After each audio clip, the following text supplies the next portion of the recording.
Brodie Sutherland, CEO of TOCVAN Ventures, ticker TOC.CN, is here to discuss his Pilar and El Picacho projects in Sonora, Mexico, and the vision he has for them. I say that he's putting together the pieces of a very compelling puzzle, and there's just maybe a couple more pieces left at this point to figure out.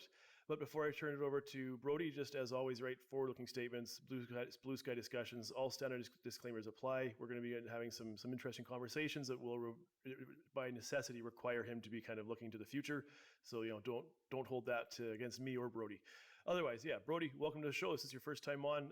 Pretty bog standard. Why don't you just give us, thanks for showing up, I guess, to start out with. But give us your elevator pitch, right? If you're selling us on the company, you got a couple of minutes. How do you explain TOCVAN and what you're trying to accomplish there? Yeah, thanks, Matthew. Thanks for having me. Really excited to be chatting with you today. And really, our elevator pitch is quite simple. It's we feel the world doesn't need another junior gold explorer trying to flog a deal that they think's going to get bought out at some point. I don't think the market's there right now. It might be in the future. So with that in mind, we want to become a producer, and we want to be in a jurisdiction that we can actually do that cost effectively, and that's Sonora, Mexico. And so we're looking to turn our Pilar project into a producing asset for us and build the company from there. And it's about being mindful of share structure, which, we're happy to report that we've been around for 4 years. We've got 42 million shares out. And it's about being extremely mindful of what we do with capital and making sure that everything we do is to advance these assets and get us closer to our end goal. Yeah, well, and I think I want to just chat about you. You're a young gun like me, so I like to kind of talk about how you've come to be here. But I mean, the tight float. I mean, I try to avoid too much slide deck kind of conversation.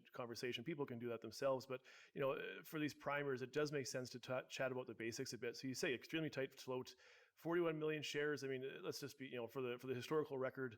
Any rollbacks that you're hiding under the covers on us? No, none. We went public 2019, 10 million shares out. Now we're sitting here at around 42 million through a tough market. So that tells you exactly where our focus is. It's about being extremely mindful of dilution for our current shareholders, and that's what we want to continue to do.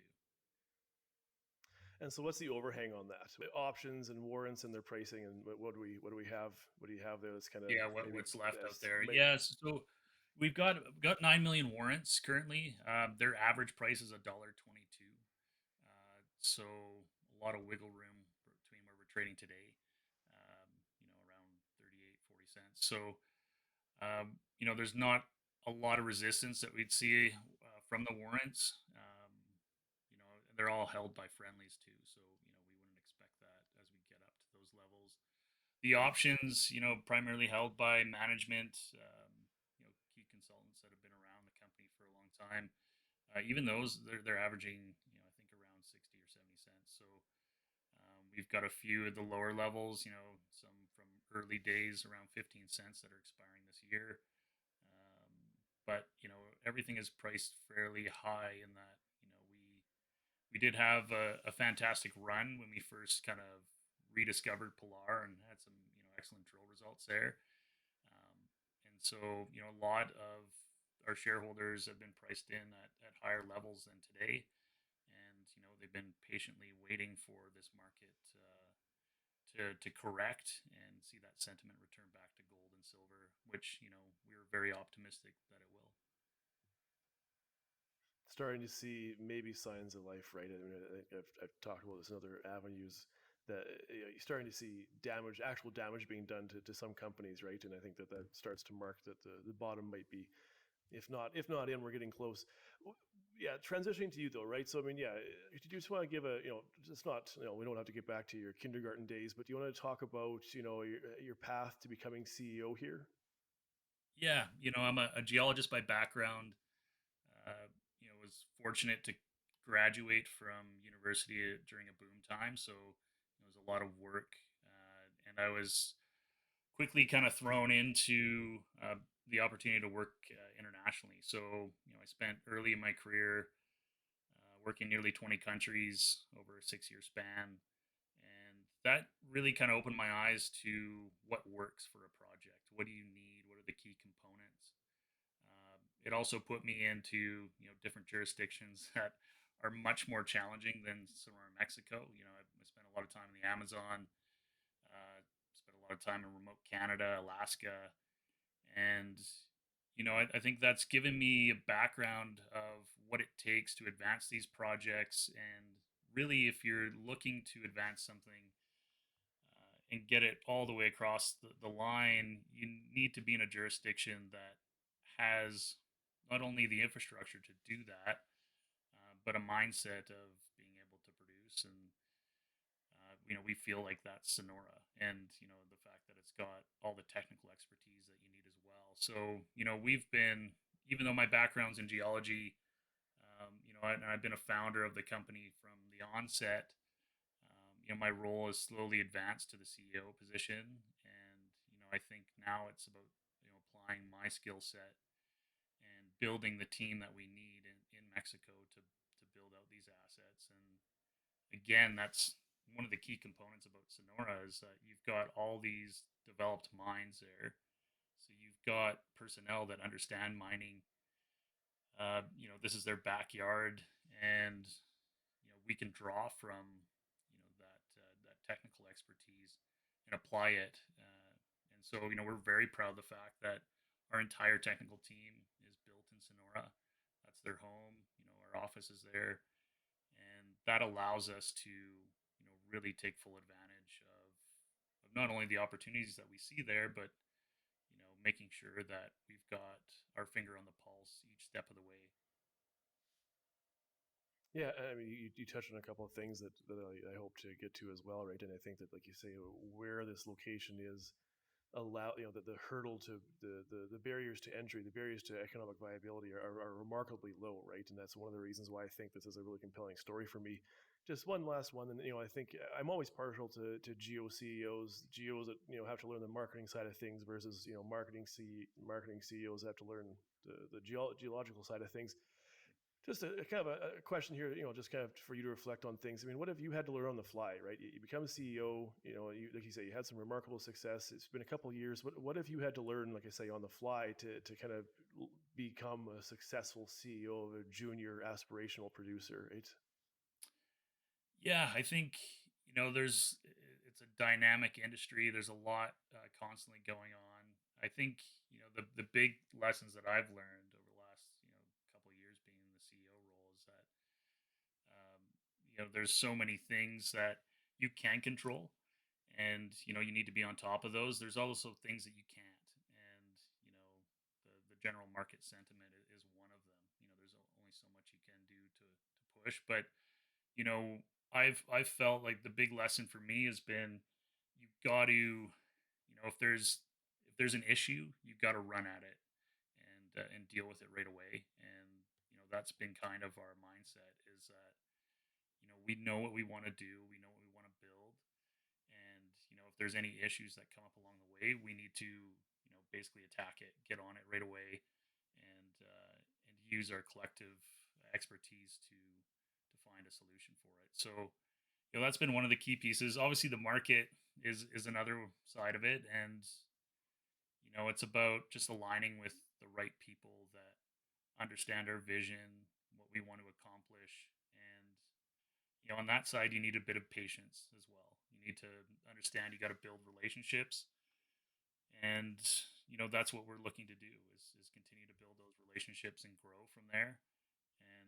And the one thing I want to be very clear as CEO is my phone is always on. We've got current shareholders, maybe other shareholders there that are thinking about investing in our company. Call me. My numbers on all our news releases. Pick up the phone. Let's have a chat. And I'm happy to explain exactly where we are, where we're headed, what our vision is. But I think that's the key thing is that we need communication, and we want to have that open dialogue for everyone. So anyway, because my numbers on the news release, it means I get a lot of calls from groups that I might not want to talk to. So just leave a message, and I'll get back to you as quick as I can. Yeah, and I mean, I can attest to that. Very, yeah, responsive. And I find it so interesting. I mean, this is, I say this a lot, right? But as much as this is an industry of people, right, and that ability to develop those relationships and trust is massive, right? And so having a responsive CEO. I mean, I was emailing you Sunday afternoon yesterday, look for this email, right, for this interview, and you got back to me right away, right? So I mean, yeah, that's like I say, kind of a testament to that commitment. I buy into it. I totally agree with you. So I've crafted here, and this is where I'm going to put Brodie on the spot here. I've crafted a little PowerPoint, and he's going to be my clicker. Even though I made it, he's going to be in charge of it here. But we're gonna what we've got here. We're going to focus. I thought we would just touch on. You've got two projects, right? The focus for today is going to be on Pilar, and I think that's natural for people that do know the story. That's natural, and for people that don't, maybe that'll make sense in 20 minutes or whatever, right? But I think we should just touch on El Picacho a little bit, right? I mean, just why don't you, if you want to just kind of start clicking through there, Brodie, like, do you just want to work on what has been done on it? What is your plans for it in 2024? Like I say, it looks intriguing. It looks like it has a lot of meat on the bone for exploration, but I think it's fair to say it's on the back burner a bit for you guys a little bit. But yeah, you just want to kind of run like I say, kind of the quick and dirty version of El Picacho for us here.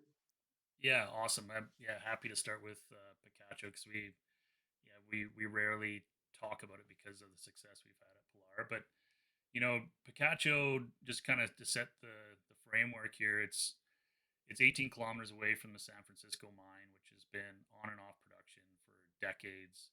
There's 3 million ounces of gold contained in that mine. They've mined about a million ounces of it.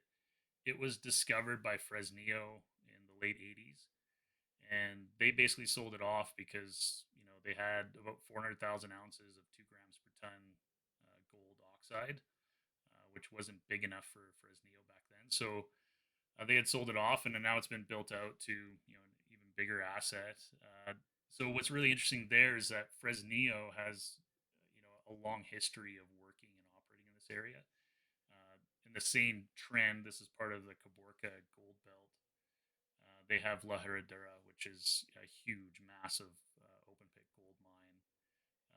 It's got 10 million ounces, another 5 million ounces in satellite deposits around it. It's huge. So they've got that long history here. They've been on the ground at Picacho, both in the past and recently, and they still hold ground. Everything to the east of Picacho and a little inset within the property. So it's got a good neighbor there.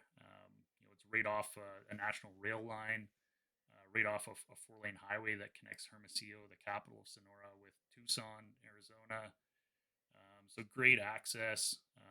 Land ownership here is a family of ranchers. There's two brothers that own the land here, and they actually own the mineral title as well. So we have the agreement with them to develop this. And historically, I don't think Picacho really got a fair shake. It had seen some kind of recon, really wide space drilling by Phelps Dodge, way back in the day. There was never any follow up on that.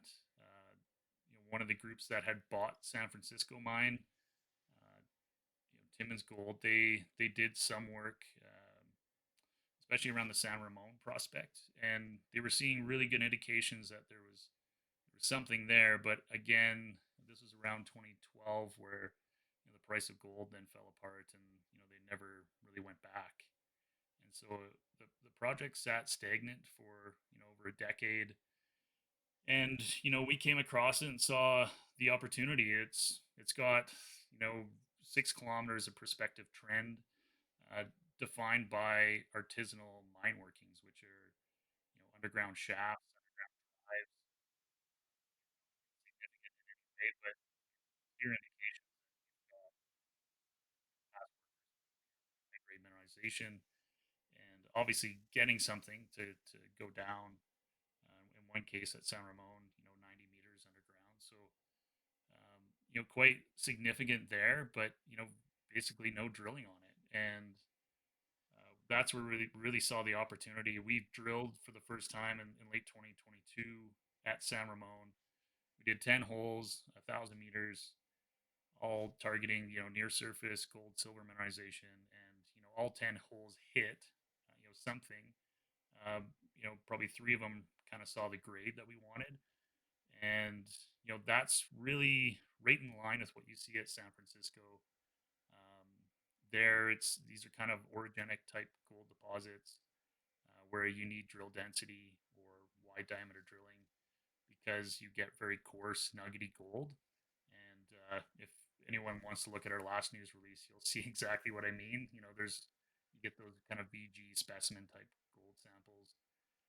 But we drilled 1,000 meters, really a recon program. We had a nice discovery at San Ramon, and I think that's just one piece of many that we can start to build together at Picacho. And again, in our last news release, we really went back to Picacho just to do assessment work. We need to do some work to keep everything in good standing. So we sent our team out to in areas that we don't understand as well, and right away they come back with exceptional results. Up to 15 grams per ton gold in chip samples. We always take chips. We don't take grabs, and defining a new 1.6 kilometer trend. So Picacho just seems to have a lot of upside to it, a lot of potential. You know, it's in the right jurisdiction. It's got great access, and it's just going to provide us and our shareholders a lot of upside in the future. Yeah, no, and well said. And like I say, this is one of those things where warrants a deeper conversation later, and then as time goes by, maybe we can get you back on when things start to pick up there. But obviously, the star of the show here is Pilar. I mean, this is a really interesting one for me, and you and I had a good chat a couple weeks back, right? I mean, it's cheap. It's cheap as borscht to drill. I mean, the concept of actually turning into a mine is cheap at surface. It's oxides, right? So there's all these different reasons why there's all these kind of advantages. Like I say, the hurdle to economic viability in my eyes is low, right? So you have this original land package, Guadalupana and the Los Sonora concessions, which you can see is the inset there. You've recently expanded that, which I think is big, and we'll get to that. But you just kind of, yeah, like I say, same thing. Just for people that aren't familiar to the story, for my audience that don't know you folks yet, just run us through a brief history of Pilar to kind of get us to today, and we can start talking about those other kind of details. Yeah, Pilar has got an amazing history behind it.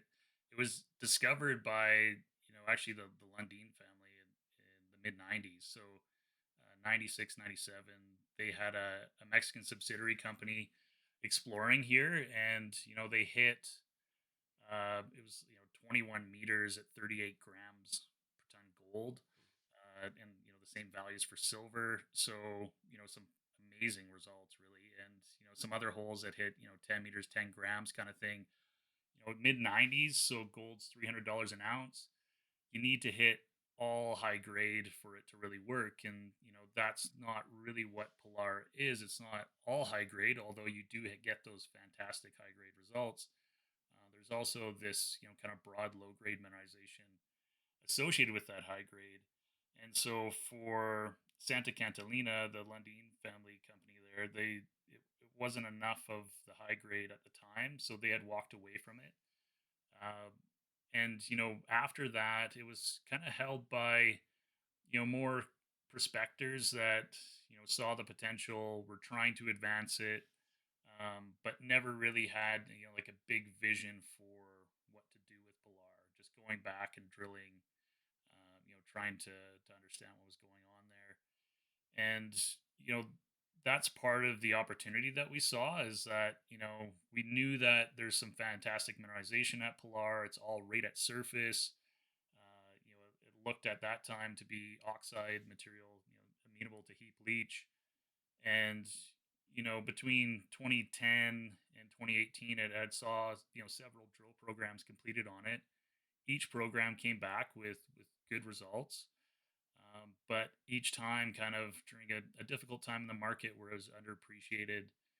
And again, that was something that we saw as terms of the opportunity. There's several areas where this all outcrops at surface. It's quite visible, where a lot of the past drilling had focused. And we knew that there were several trends here, parallel trends to each other, that continued definitely to the southeast. And and also to the north. And so what we started to do was, um, as we really evaluated Pilar, got dug into the structure there, dug into the mineralization, and then said, right, how do we systematically start to define what's here and step out on that?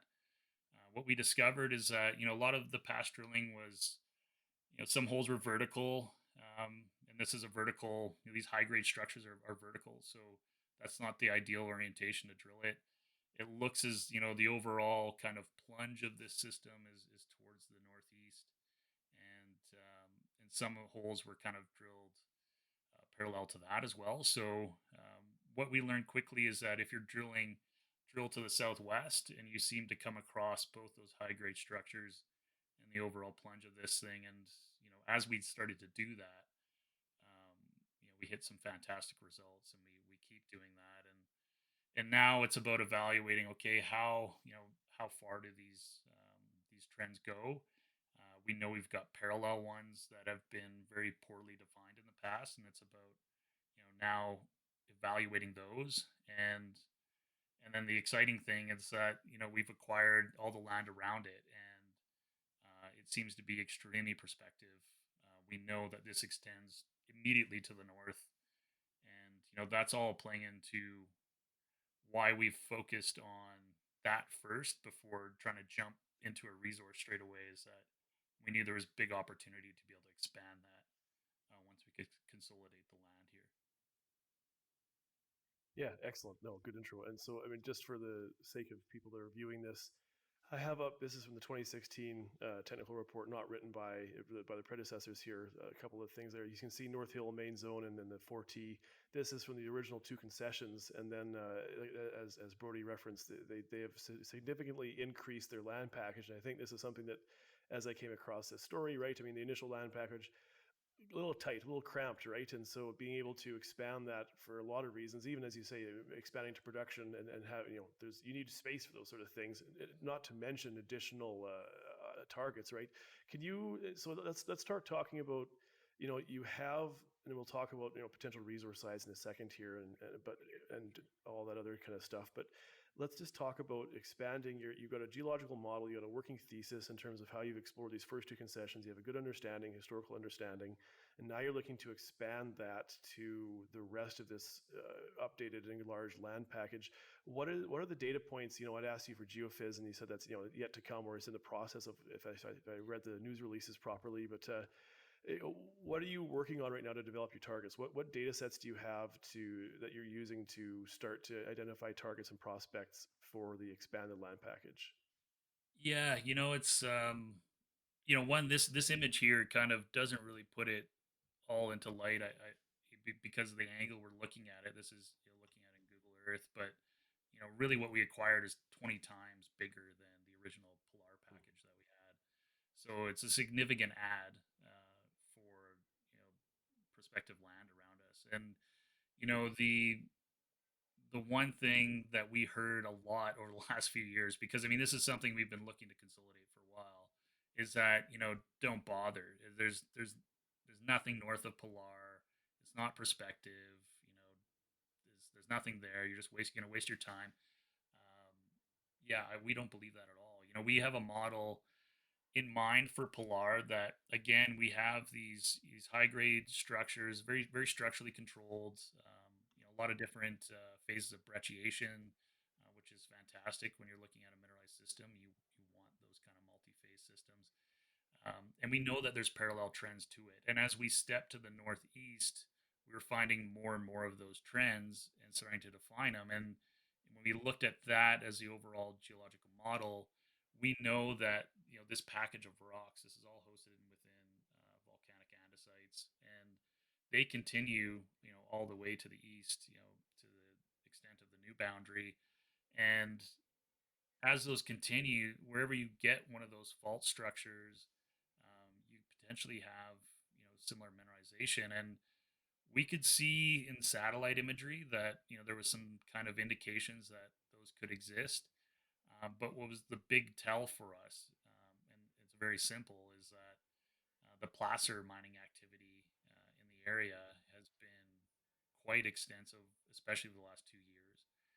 And that's coming off of, drainages immediately north and east of Pilar, where in essence, like it's it's tough to call it alluvial placer mining anymore. They're basically sitting, very close to where you have rock exposure and old mine workings even.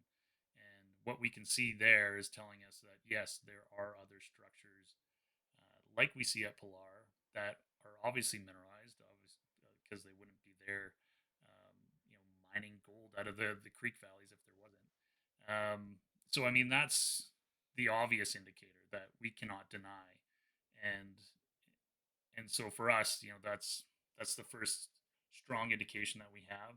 What's great about the work that these placer miners have been doing over the last 2 years is that they've completely opened up areas for us for exploration, and basically built in roads 3 kilometers up some of these areas that we previously didn't have any access to. And as they've built those roads, they've made new road cuts through outcrop, and that's given us excellent exposure to these other new potential systems associated with Pilar. And one example, I was there a few weeks ago. We've got 180 meters of outcrop exposed in one road cut, and you can see the alteration zonation like through that. You can see this really heavily oxidized with some veining going into more argillic alteration, going into propylitic, which is your kind of further extent out. But you can see that whole zonation through that road cut, and I mean, there's no Hmm. clear indicator that we're onto something there. So for us, it's about mapping. It's just getting on the ground, looking at these new exposures, sampling, and letting that lead us towards our next targets. And we've got a lot to go after there. You mentioned the geophysics. There's been basically no geophysics flown on the extension in this expansion area, and that's something that we'll look at. But I think the more obvious kind of quicker path is going to be just getting our boots on the ground, mapping this area systematically, sampling it, and seeing what we can find. And the perfect example of that is 4.5 kilometers north of Pilar, where we have a big alteration zone. I'll see if I can find that image that you're talking about. But you know, the one bit of information that we had was some satellite Astra data that was interpreted, and so the image on the left here is showing the satellite imagery, and then these colored polygons that are interpreted minerals that are often associated with hydrothermal systems like an epithermal or porphyry system. And you can see, where Pilar is, it's actually down on the bottom left here. You don't see a lot of response from that satellite imagery, which is kind of interesting. But you do see some bigger responses as you move to the north, and the biggest one is again 4.5 kilometers north here, and you know these alteration minerals are typically associated with the porphyry system. This is a big area. It's over 3 kilometers long. It's a kilometer and a half wide. It has seen no sampling, and we sent our crew out basically doing due diligence on when we were looking to acquire this. And the first sample they took, which I still kind of shake my head and try to figure out how that really happened. But the first sample they took was a 2 meter chip that ran 5.6 grams per ton gold and 106 grams per ton silver. And it's not right off a road. I mean, they parked the car, they walked up a dry creek bed for 10 minutes and then saw an outcrop and noticed the similarities between that and Pilar. And so, I mean, that right away, that tells me that there's way more to be discovered here. And the fact that we've got such a big area to go after that has seen no sampling, leads me to believe that we're going to find more and more. And so, there's a lot that we can do with this. Obviously the mapping, getting into the geology is the first thing. focusing where the placer miners are is quite obvious. And then, beyond that, it's, yeah, adding the other layers of geophysics, the geochemistry, and using that to vector in towards our next targets. But there's really no shortage to go after here. Hmm. And to circle back to where I started, like I say, the puzzle pieces are kind of coming together here, right? That you it's not a wing and a prayer. I mean, it's early days and it's early exploration, but that's the name of the game, right? And this is not, you're not picking up the scraps of 50 years of 50,000 meters of drilling and pretending you can start to build you will be the first person to make this into an economic deposit after 50 years of attempts. This is fresh new land and fresh new ground. And like I say, you have that working geological model. I mean, like I say, this story resonates with me. You mentioned the placer miners a couple of times, and I think this is worthy of a conversation. And I think you had some cool photos there. If you want to try to cycle through and find them there, Brodie. I think I'm jumping around in my order a bit, but yeah, no, there, right? So a couple of there. But do you want to just discuss? Obviously, it's potentially a double-edged sword in terms of relationships with them. I mean, these guys, they'll treat it like it's their backyard potentially, and then sort of can be contentious, right? Do you just want to discuss? I mean, what is your relationship with them? Is there a formal dialogue ongoing? I'll just start there. I got other questions there. I won't bombard you with five different questions. What is your kind of current relationship with these guys? Yeah, I mean, it's fantastic, really. And you mentioned, that they think it's their backyard. It is their backyard. I mean, the workers out here that are operating the excavators and the dump trucks and washing the gold, they run it over sluice box. It's they're all from the local community, Swaki Grande, which is, you know really, 10 miles away from our project. And so this is their backyard. And we're my mindset is quite clear with them. It's, you know they're doing something that at times is obviously it's economic for them. But anyone that's watched, Discovery Channel, Gold Rush, knows knows the challenges those guys go through, because it's so difficult to quantify placer gold. It's just constantly changing. They need to do a lot of work to try to figure out what's there. They're in it. They're making money. They're out of it. They're not making money. But the key thing is having a dialogue with them to understand, what are they looking at, what are they going after,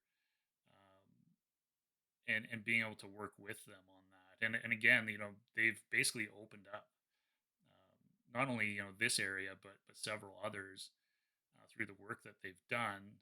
And it's about us having that strong relationship with them, that dialogue, so that we can then take it to the next step and start to drill evaluate these and build out resources from the sources of these placer environments. So again, the best example right now is just immediately north of Pilar, where they've gone over 3 kilometers up this drainage. And I mean, it's not coming from Pilar, all this stuff. It's coming from something else. And I think it's likely it's coming from multiple sources as you move along that drainage. And this is the clear indicator for us. And now they've gotten to a point, that last photo where the excavator was sitting there, they've gone to a point where they've gone fairly high up into the hills, where, again, that alluvial, material is getting thinner and thinner. And they're actually right adjacent to old mine workings, old underground mine workings, that were chasing high grade. So we know they're right on top of stuff in certain instances. And what's great for us is that as they're moving with that excavator, they screen everything, because they're washing it over a sluice box. They can only really deal with the fine material, to be able to recover gold there. And so everything that's left behind are all the bigger rock fragments. And we can basically go over that and start to map it. And the last time I was down there, we'd walk along where they had, basically screen material already, and you can see, coarse fragments of breccia, the same type of breccia we see at Pilar, coarse, vein material, stockworks, really oxidized material that's been altered. It's, you can see all the indications that, yeah, they're on to something that looks very similar to Pilar, but it's just never been evaluated. And, that's, they've given us full access to the area now, and we can get in there. So it's always a balance. We're not there to ruffle the feathers with the locals. We're definitely there to work with them. And I think it's this is really part of the significance of where we're at with Pilar is that historically, there was placer development out here for decades, but only recently, in the last 2 3 years, have they started to really advance up these valleys, and that's really opening our eyes to what that potential can be. And yeah, it means we can move very quickly to start targeting these. No, interesting.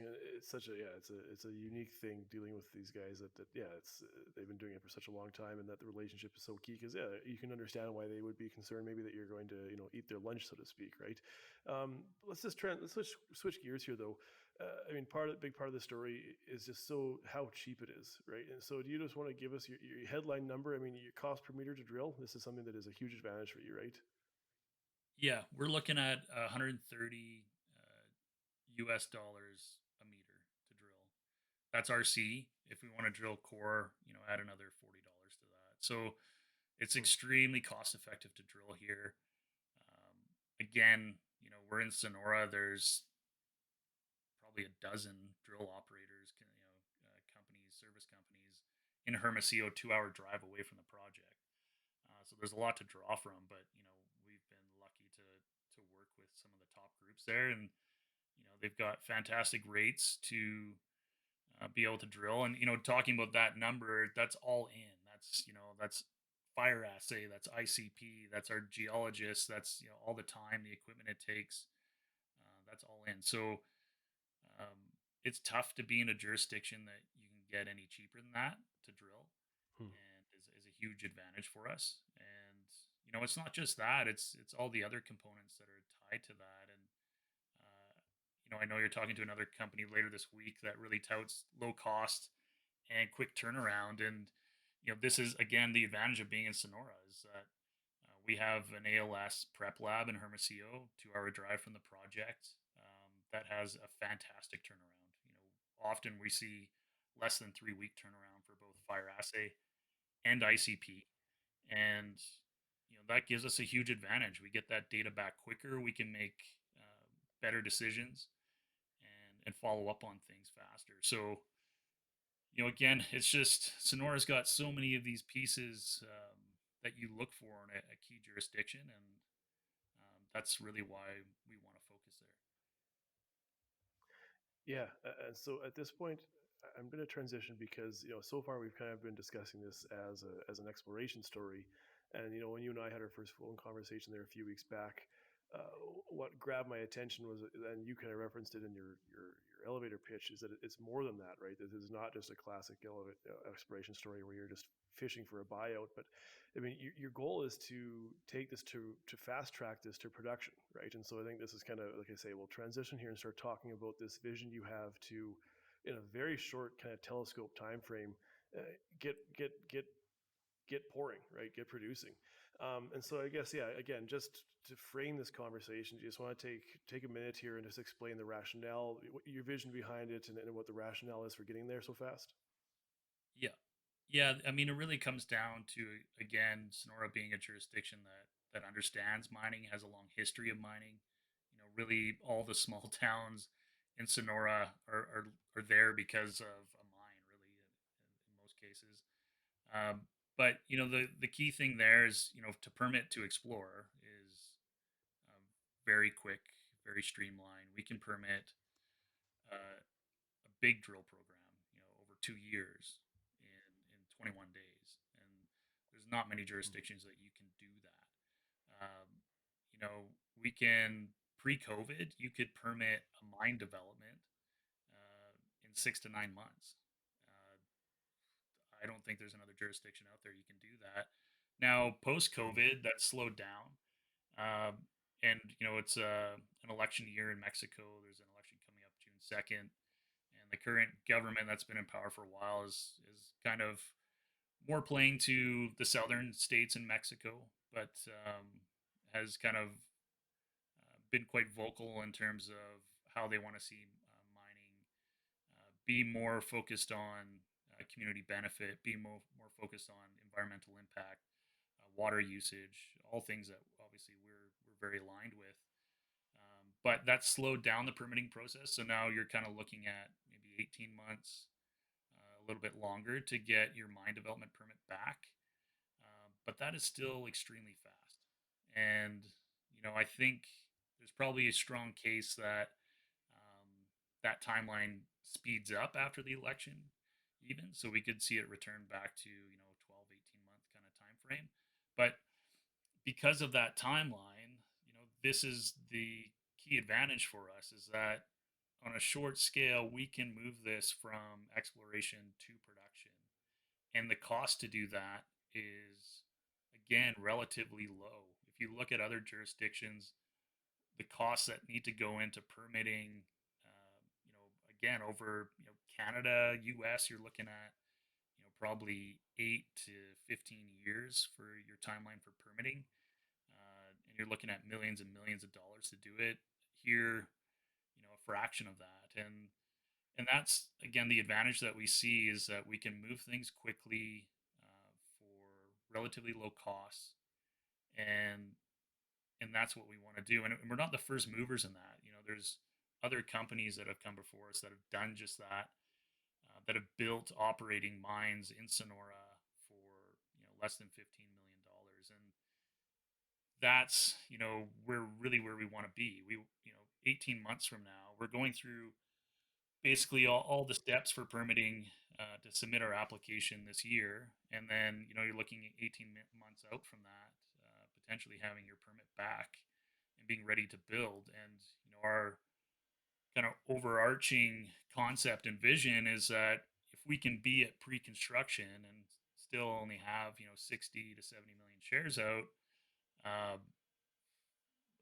yeah, I mean, really, it's going to be a huge win for our shareholders because a lot of companies that get to pre-construction, they've already diluted themselves out to 300 million shares or more, and that's the key advantage that we see here is that we can build this quickly, move it to production, and then use that production to fuel more exploration. It could be at Pilar, it could be at Picacho, or it could be other assets that we acquire along the way. But this this permitting and regulation that exists in Sonora allows us to break free from just being an explorer, and we can move to being a producer. And I think that's what the market needs right now. It needs more companies that are going, right, let's build something where we can actually create that value for our shareholders instead of really just hoping that you build something big enough and attractive enough and shiny enough that someone else is going to take you out. And I don't think the majors are quite there yet in terms of having that appetite. So this is our kind of bigger vision and why we think it can happen. Yeah, again, you've touched on a couple of things that I want to follow up on it, but I think that again that you articulate well this idea that you have. I mean, you're in the right jurisdiction with the right project to be able to move aggressively. And this the market right now, it does reward success. It takes a remarkable degree of success. But I mean, you're trading at a $15 million market cap, and I'm going to ask you in a second. You're not quite yet, but the numbers can get kind of silly here in terms of your valuation if you can achieve that. And you talk about good projects. You can pick the right project and it becomes a mine and you think it should be a success. But if the value has just been blown out the back door from a tripling or quadrupling of the float, there's no value left for the retail investor, right? So your vision, like I say, it resonates with me. But I wanted to discuss because there are permitting concerns, and you touched on this, right? I mean, Obrador and AMLO, a couple of years back there, they kind of said, unofficial pause in open pit mining permits. My understanding is that there have been some since then, but a little bit of a tightening of the taps or whatever. I mean, do you want to discuss? I mean, is that a concern to you? Should that be a concern? Can you point to success stories in the meantime? And what to you? Why is that something that can be overcome? I guess.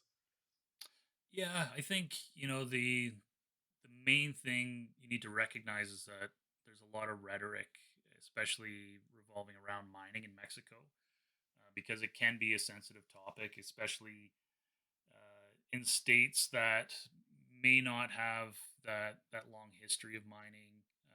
There may be other complications with community dynamics where you have, whether it's First Nation groups kind of tied in with the local communities, stuff like that. So I think, you know, the current administration in Mexico has been quite vocal that they think there should be changes in mining in Mexico.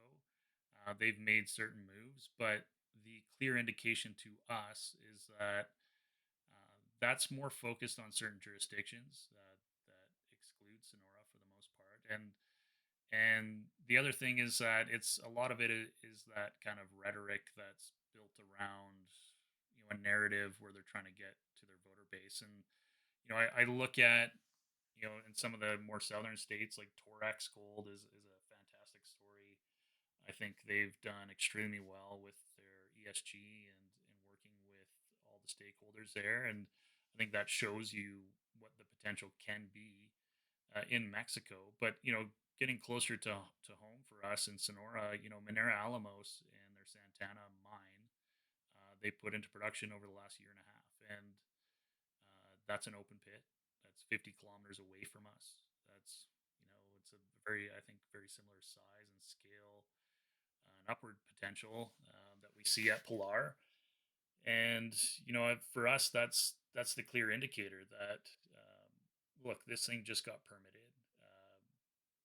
We see a lot of similarities. I think also a lot of advantages with where we're at and the location of our project, and that gives us peace of mind that we can get there with these assets in Sonora. And I do expect there to be continued rhetoric leading up to the election, and we'll see what the outcomes are from that. But the clear indicators to us from the government has been they want to see the communities benefit. They want to see mindful use of water. We are in a semi-arid desert here, so of course we need to be extremely mindful of that. And they want to make sure that it's groups that have the right mindset in terms of development. And this goes back to really our core belief in that we're here to develop these projects, but to build them locally with locals. And we've got an excellent relationship with the local community. A lot of our workers have lived there in Suwaki Grande. We've been very fortunate to hire I think the first geologist to come out of that small village.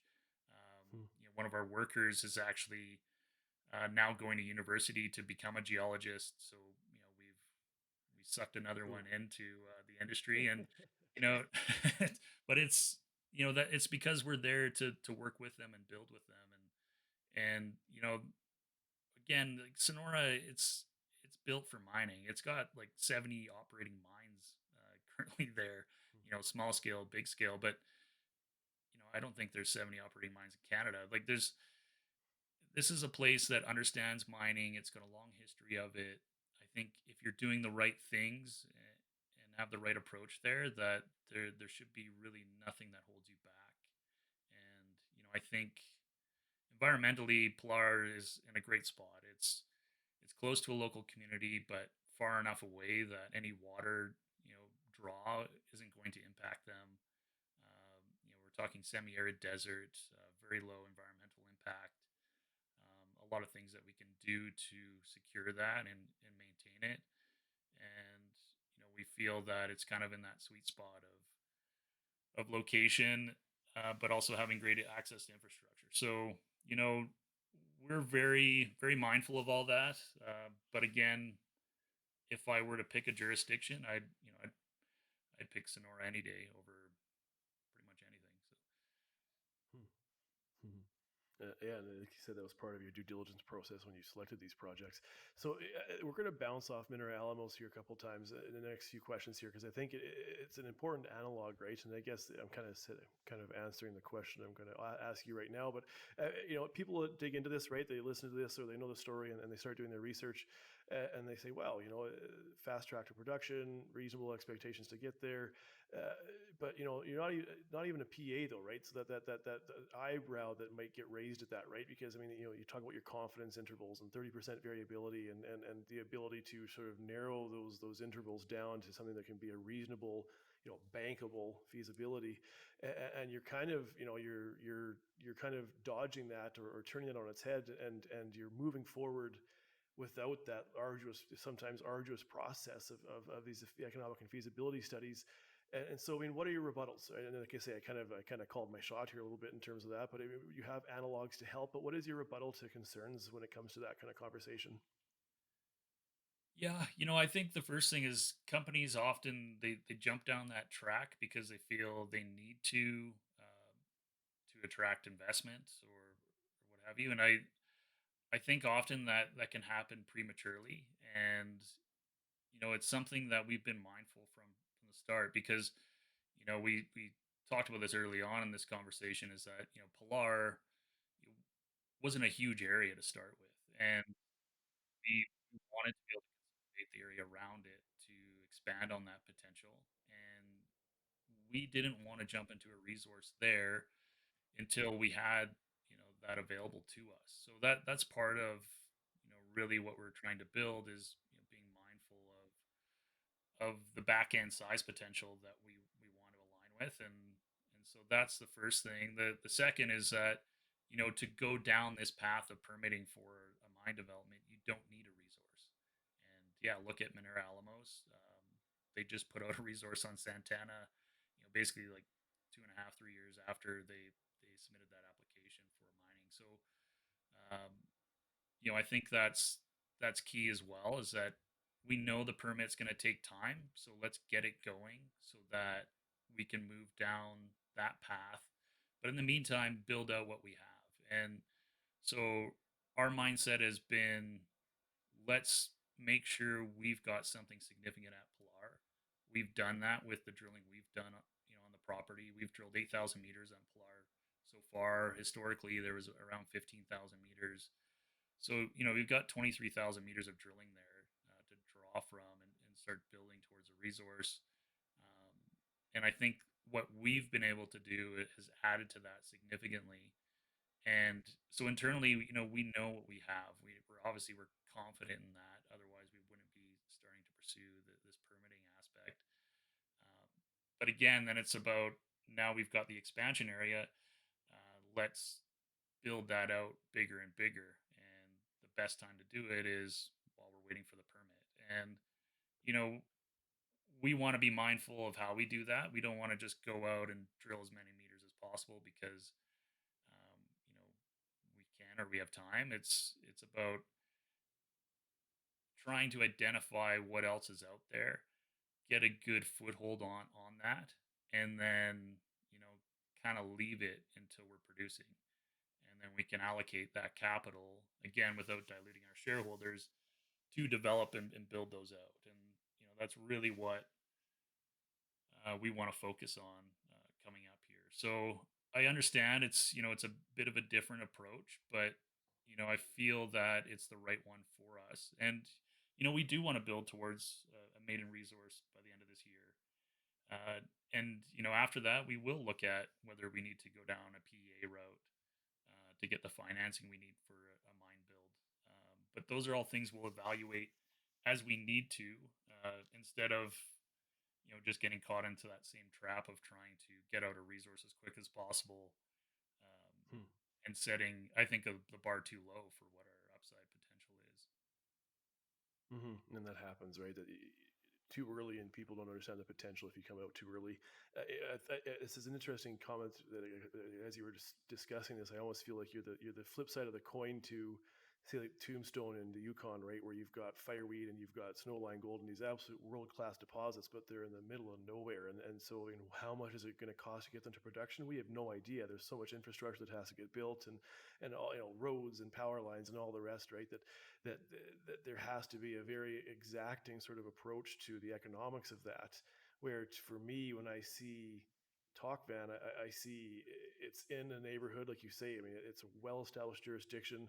There are well-established kind of costs and pricings, and the mineralogy and the geology of it are well understood, right? So that you can, and I mean, I'm kind of, not to carry water for TOCVAN here, but I'm just saying why it excites me is that you can pick data points from your surrounding neighbors where it's not theoretical but actual in production kind of content that you can kind of build your own confidence from, right? And so I mean, for me, I'll transition into discussing, I mean, a couple of topics I want to talk about, kind of potential ASIC and caustic production, pardon me. But I mean, bulk sample, I mean, I've got a slide up there of the bulk sample somewhere. I mean, you've done this work, you're doing some heap leaching, right? Do you want to discuss, yeah, just kind of introduce us to that and why that's so important, and kind of discuss what the outcomes from that were.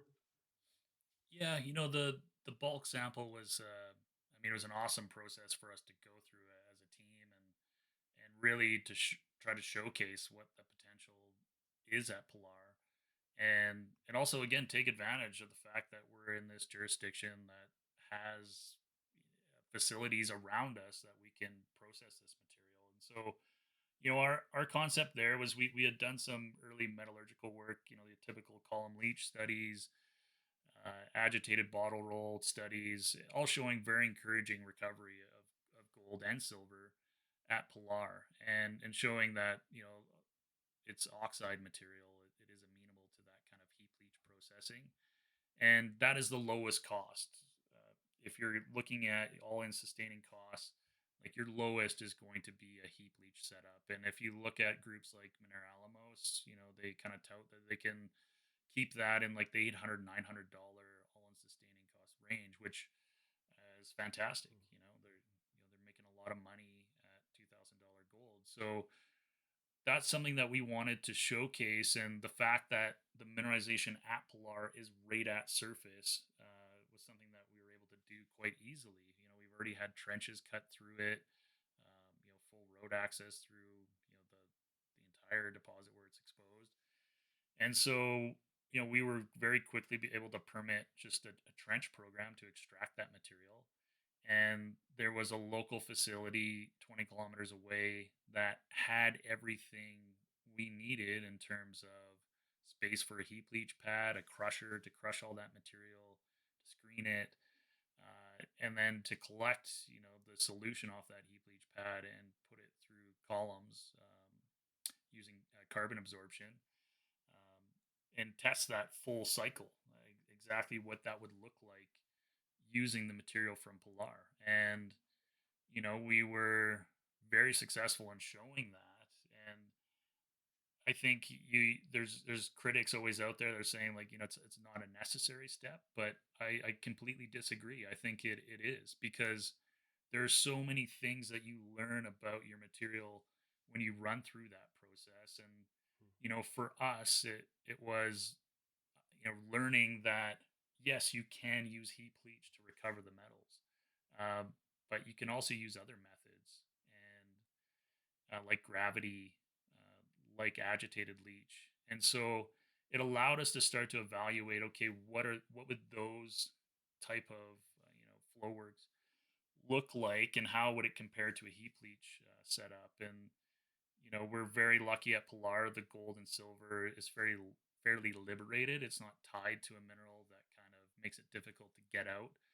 And through that, we ran gravity studies that are showing between the gravity and agitated leach, we can get over 95% recovery of the gold.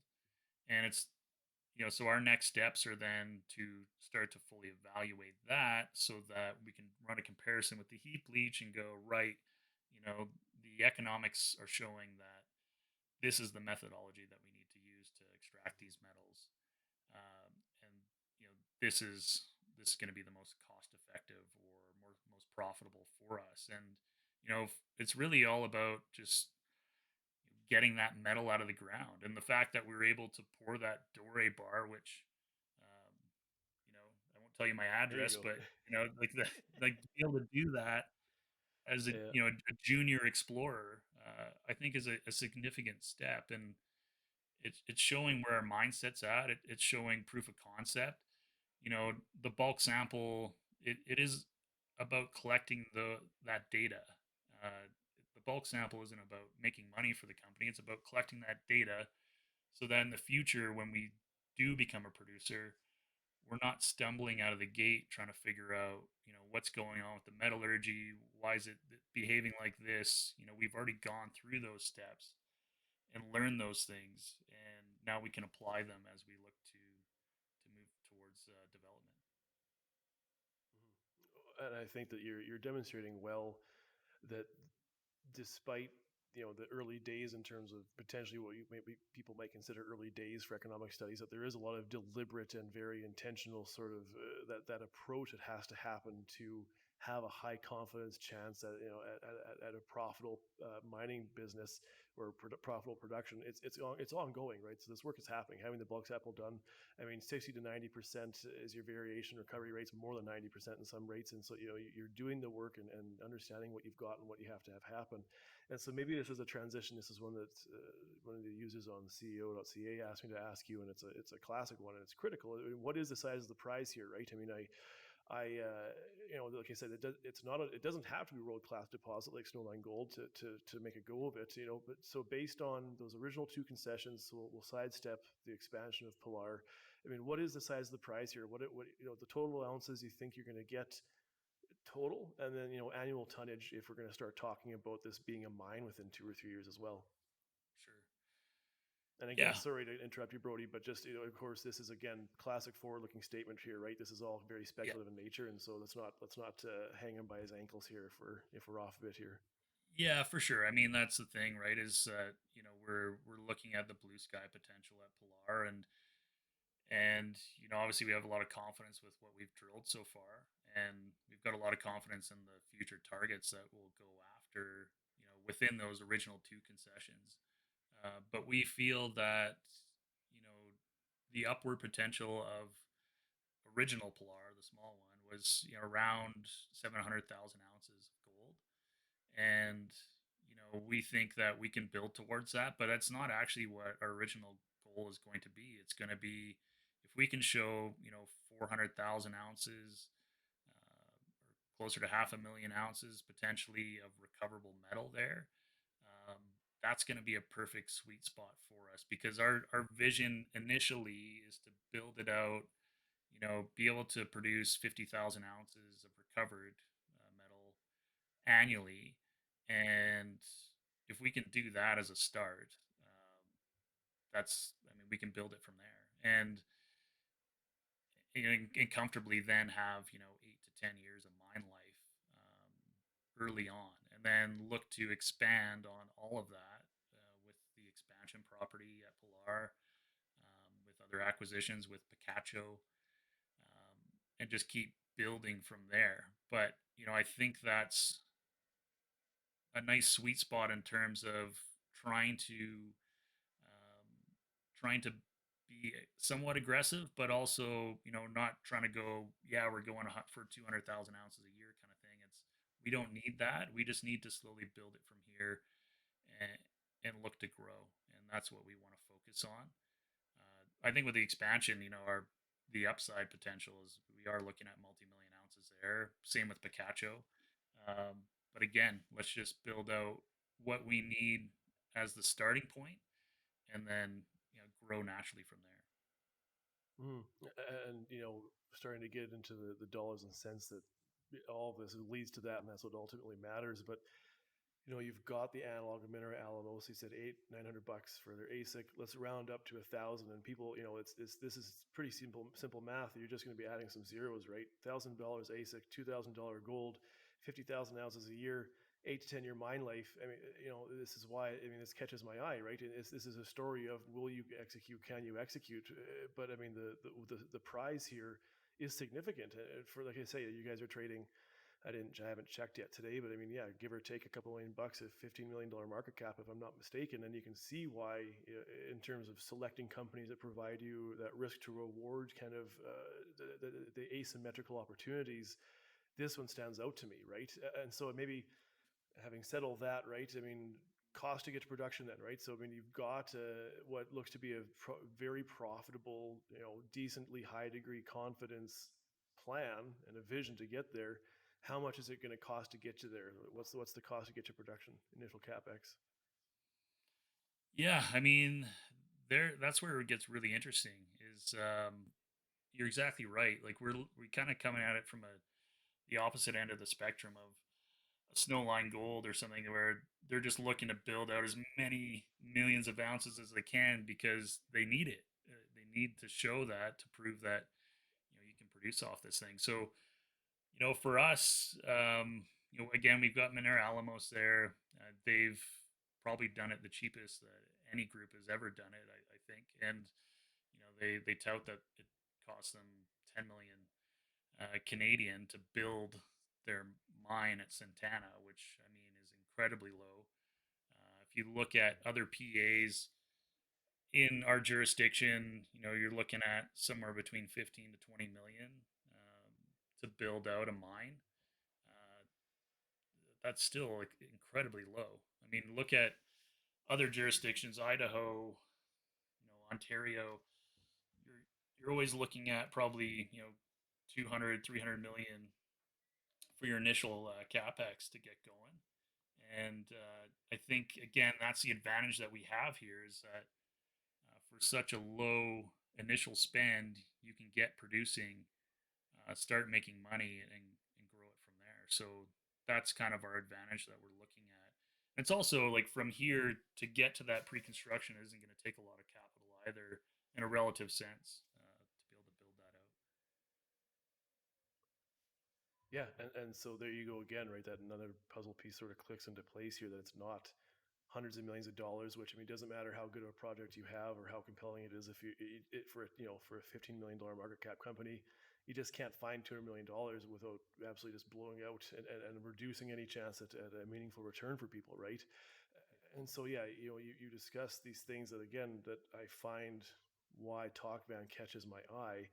I guess maybe the natural question I have for you, though, is, I mean, what are your plans? And this is going to be very theoretical and hypothetical, and there's going to be conversations and things that you can't tell us because they're material, but nevertheless, it's still, it's still the value of your company. The entire market cap of your company currently is what you need to raise to get there. Is this are you looking at a JV? Are you looking at potentially? I mean, do you think you're going to be able to convince a bank to loan you the money without bankable feasibility? I mean, what are your options there, do you think, moving forward? Yeah, I think we want to be again mindful of dilution to the shareholders. Um, Really, there's been recent examples that show a PEA is plenty to get the financing you need to build. Uh, Again, Minera Alamos did it without one on their initial build. On their second one, they're looking to do Cerro de Oro. They basically did a mix of a royalty and debt to get the financing they need secured.